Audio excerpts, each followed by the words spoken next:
This is Rebellious Noise at Breakout Festival. We're here with Collisions. Hey! How you doing? We're good. How are you guys doing? Good. Could you just introduce yourselves, that you know who's going to be doing the band? Well, I'm Ollie, I'm a singer and programmer. I'm Andy, I'm the guitarist and back vocal. I'm Will,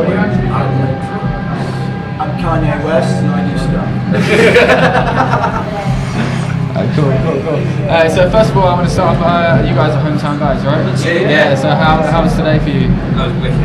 Yeah. Absolutely amazing. Is it something you've been like? I mean, I'm sure you've done Brighton shows before, obviously, but to do one on this scale, what was that like? Yeah, we've definitely been looking forward to this for a very long while. Anticipation is actually killing us. Change shopping at the bit to get on stage. It's awesome to see a brand new festival kicking off with such a huge lineup. Especially. I think it's the first open air like metal festival that's been in Brighton, isn't it?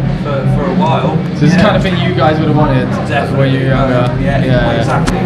That's pretty cool. So I understand you guys got like picked by Skindred to play this. So how did that all come about? Well, a lot of luck. We genuinely have no idea. But it happened. Something like that happened. I I think we just got an email through. Where were we? I think we were at a show actually. I think we were back on stage at the show. Yeah. And we got obviously like everyone's got smartphones. We got an email through, and I think it was Ollie. He like completely like blank face. Went, Skindred want us to play Breakout Festival. And what the? It's like a Skindred covers band. No, the actual Skindred. It's mental. Certainly very confident, to say the least. You guys have like a drum and bass kind of sound going on, which surprisingly, in my opinion, is quite rare.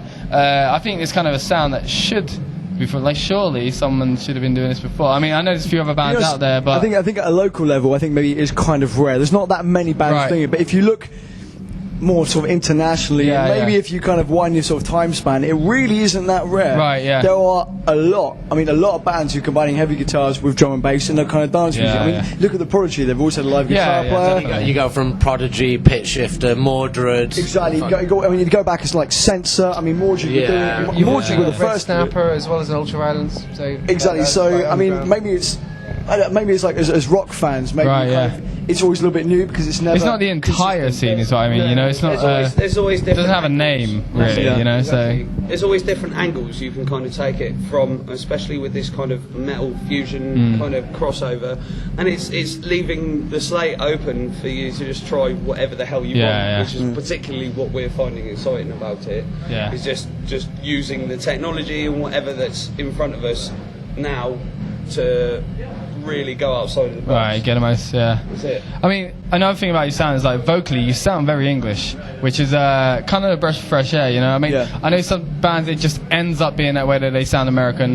But was it a conscious decision to be like, you know what, we're English, we're not? Actually, I mean, Ollie's shaking his head right now, going, not a conscious decision, but I remember like in the studio a few times, actually, when you were singing, I remember I sang to you going, English. Anglicized. Change it.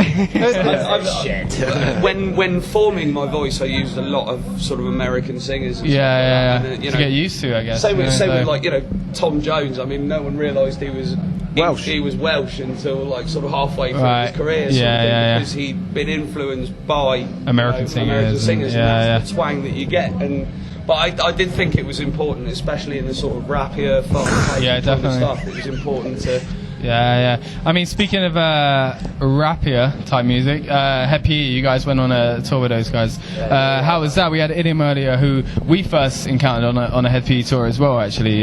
So, you got any cool stories about that time? Or how they came? Oh, okay. Okay, this isn't a whole interview in itself, I'm guessing. Counted, I'm not so sure. Right. Okay. There's stuff that we'd prefer didn't happen. Oh, okay. Like places like Hamburg, where all of our shit got smashed up by loads of crazy German people fucking going. Whoa. And honestly, they seriously love to party. Like this way, we were closer by the end of the tour. It was our first gig that we actually did together, as I recall. Because as soon as like Will came into the band, a month afterwards. It was only about 2 months after I joined. Oh, About so six, the it was most about 6 recent- weeks or something, Yeah. and then we did European tour with HeadPE, and I was Literally like, trial by fire. Like, we weren't going to oh survive yeah, that. do this. At least you did alright. It seems like you got here in the end, you know. Yeah, So. and in, like, in a lot of ways it was fantastic. It's got all that horrible stuff out of the way really early on. Yeah. Everything from being searched by Swedish border control to being stopped by German police because Wow. they thought we had a flat. And it turned out we didn't have a flat, but I thought it was going to explode in the next 20 miles. To missing a show because of that. To rowing with each other and hugging each other and rowing again. And There's a proper cast from EastEnders at one point. It really was. but again, it's all learning curve. It's a real good teething experience for you guys. Yes, Yeah, absolutely. Yeah, cool. Yeah, I think it was great for us. Yeah, we learned a lot on that tour. Like, oh my god, double mic kid, yeah. we learned a lot from that tour very quickly. Okay, It was definitely a steep learning curve.